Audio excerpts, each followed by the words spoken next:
ओम शांति। 17 तारीख के बाबा के महावाक्य हैं। शिव बाबा कहते, मीठे बच्चे अपने आप को देखो, फूल बने हैं, देह अहंकार में आकर किसी को दुख तो नहीं देते ना। शिव बाबा आया है आत्मा को कांटों से फूल जैसा बनाने, पतित से पावन बनाने। प्रश्न है, किस निश्चय के आधार पर शिव बाबा से अटूट प्यार रह सकता है? उत्तर है, पहले अपने को आत्मा निश्चय करो तो बाबा से प्यार रहेगा।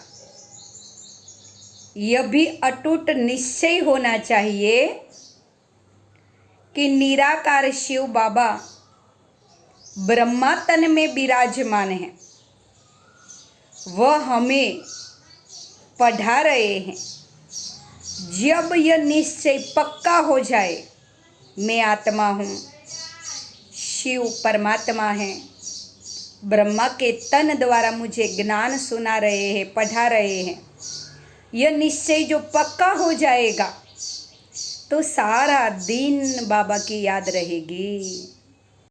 धारणा सार है, सवेरे सवेरे उठकर शिव बाबा से मीठी मीठी प्यारी प्यारी बातें करो। अशरीरी बनने का अभ्यास करना है। सुबह सुबह 3 बजे 4 बजे बाबा कहते, याद में बैठो मेरी। शरीर से आप चैतन्य शक्ति आत्मा अलग हो, अभ्यास करो। ध्यान रहे, बाप की याद के सिवाय, शिव बाबा के सिवाय दूसरा कुछ याद ना आए, ऐसा अभ्यास करना है। हम शिव बाबा के बच्चे हैं तो हमारी दृष्टि बहुत शुद्ध होनी चाहिए। देवी फूलों का बगीचा तैयार हो रहा है, सतयुगी आत्माएं, इसीलिए फूल जैसा पवित्र बनने का पूरा पूरा पुरुषार्थ करना है। कांटे नहीं बनना है, किसी को दुख नहीं देना है, तभी बाबा हमें स्वर्ग में देवताई रूप में जन्म देंगे। वरदान, अपनी पावरफुल स्थिति द्वारा मनसा सेवा का सर्टिफिकेट प्राप्त करने वाले स्व अभ्यासी भव। उसका सार है, विश्व की लाइट और माइट का वरदान देने के लिए, विश्व की आत्माओं को जो शांति शक्ति देनी है, तो अमृत वेले याद में बैठने का अभ्यास करना है। हमारे आसपास का वायुमंडल पावरफुल पवित्र बनाना है।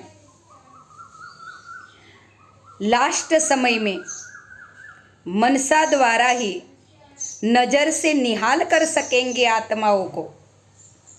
तो बाबा कहते, अभी अपनी वृत्ति द्वारा और कृति द्वारा हमारे विचार, हमारी दृष्टि, हमारे कर्म रूहानी बनाने हैं, है ना, तभी हम उच्च सेवाधारी कहेंगे।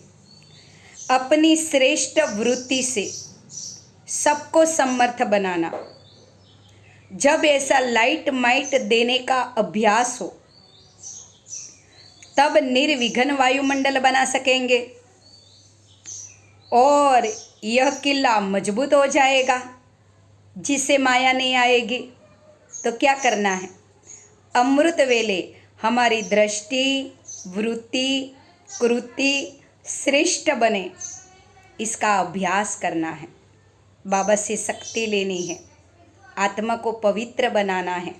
हमारे आसपास का वातावरण भी हमारी तपस्या से पावरफुल शुद्ध बन जाए, है ना, तभी बाबा कहते माया नहीं। स्लोगन है आज का, समझदार बाबा कहते वह जो मनसा वाचा कर्मणा तीनों सेवाएं साथ साथ करे। जब भी हम किसी को बाबा का संदेश दे तो हमारी मनसा भी पावरफुल होनी चाहिए, बाबा की याद वाली, हमारी वाणी भी श्रेष्ठ होनी चाहिए और हमारे कर्म भी ऊंचे होने चाहिए, तभी तो इसका प्रभाव दूसरी आत्मा पे पड़ेगा। तो बाबा कहते सबसे श्रेष्ठ सेवाधारी कौन? जो मनसा वाचा कर्मणा तीनों से सेवा करे, वह सबसे श्रेष्ठ सेवाधारी। ओम शांति।